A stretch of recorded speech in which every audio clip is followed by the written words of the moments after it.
Challenge. Bienvenue dans cette séance semaine 8, qui est notre première séance avec notre nouveau mouvement de calisthénie, qui est le pistol squat à rentrer. J'ai pas eu de nouvelles pour les L-sit, j'ai pas eu de photos, j'ai pas eu de vidéos. Envoyez-moi tout ça pour qu'on voit comment ça a terminé sur cette 6e semaine, celle de la semaine dernière.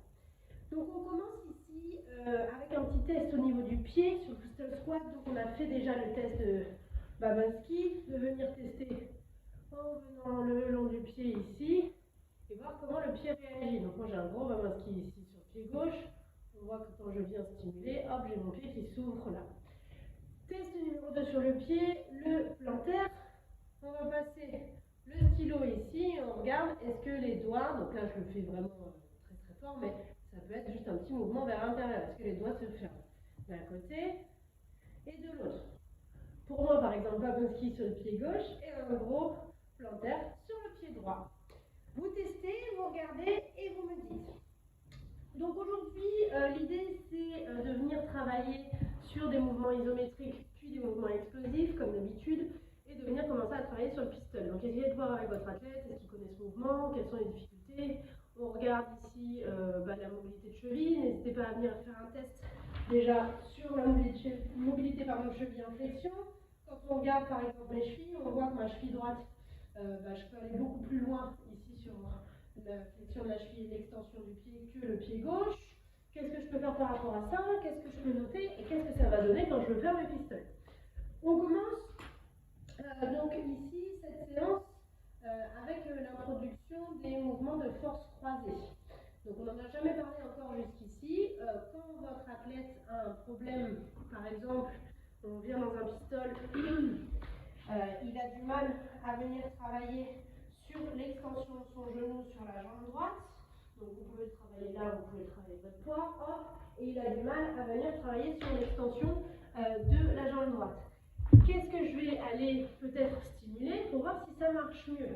Si on est en extension dans la jambe droite, on pense à l'articulation opposée de l'autre côté, donc articulation opposée, genou droit, coude gauche.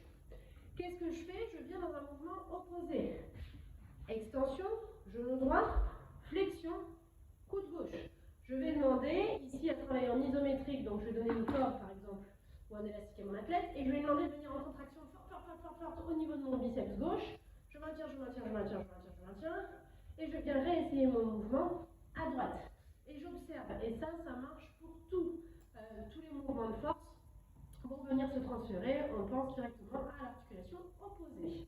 Si vous voulez en savoir plus, petit message dans le groupe, comme ça les questions intéressent tout le monde et je réponds pour tout le monde. On commence sur cette séance, marche déroulée de pied. Donc le réflexe palmaire ici, souvent pour les gens qui ont un réflexe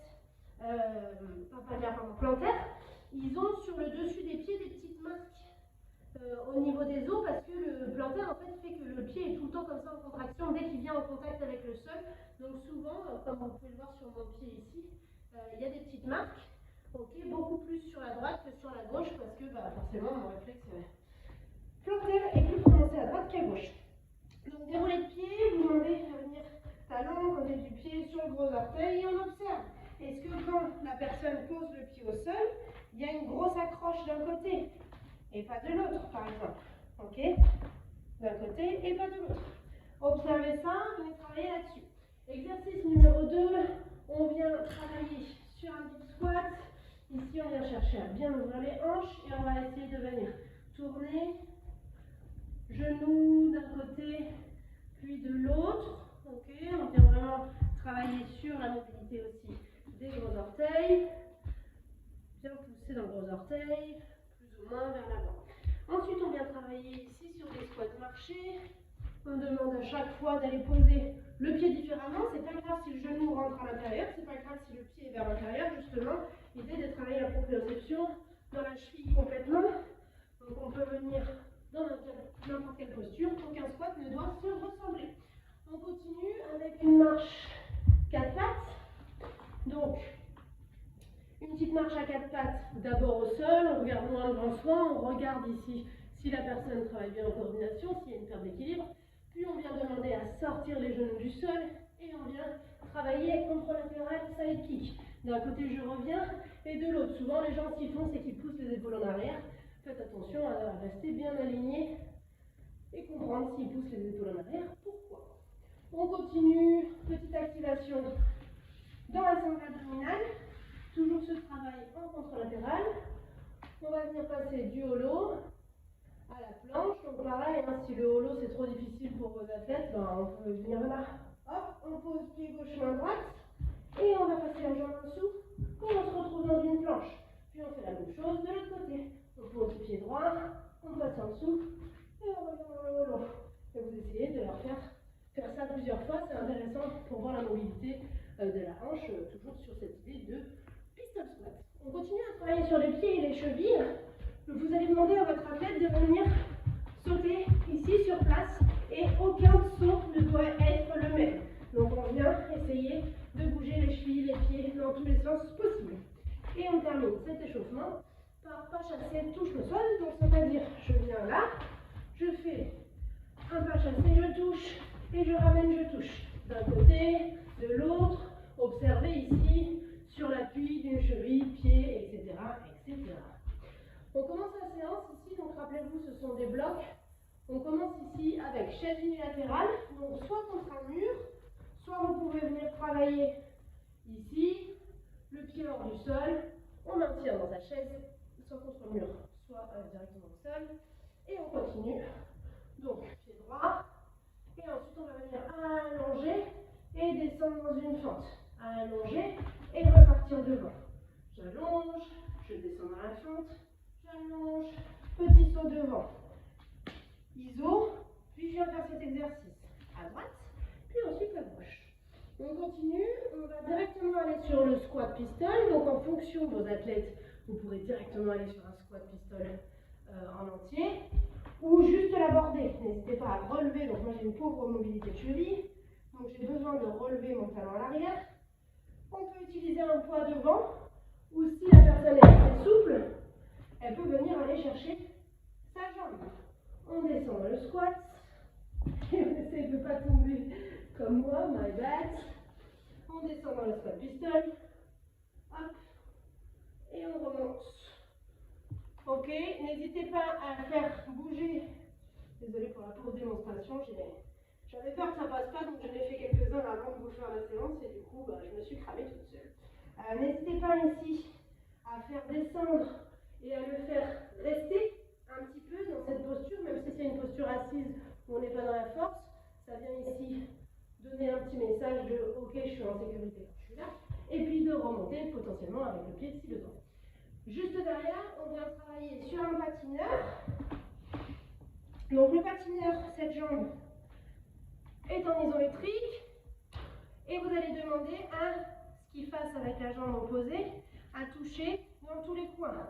Derrière, croisé, on peut venir travailler à remonter la jambe, on essaye de juste de garder ce plié. Venez bien bouger, le but ici est toujours de travailler sur cet apprentissage différentiel. D'un côté et de l'autre.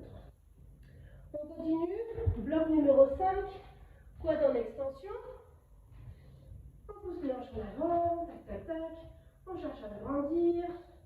On demande à notre athlète de pousser avec les tibias pour remonter. Ok? N'hésitez pas à le laisser dans une posture ici pour travailler un petit peu plus en isométrique. Et ensuite, on fait un petit exercice de passage en mobilité.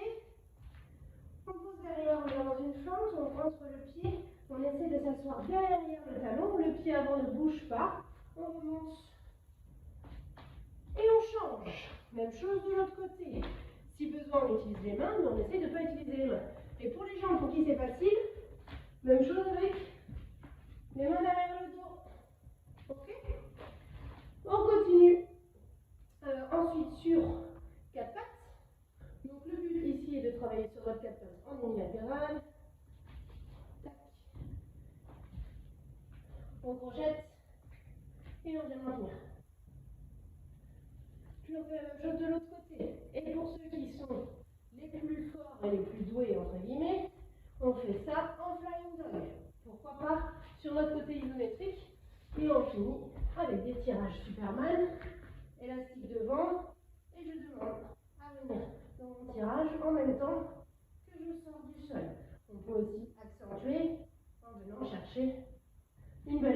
dans les jambes et dans le dos en même temps. Au niveau du relâchement, comme d'habitude, pour le cool-down, on passe un petit peu de temps pour essayer d'expliquer ce pistol, venir le tester maintenant qu'on est bien chaud dans les jambes.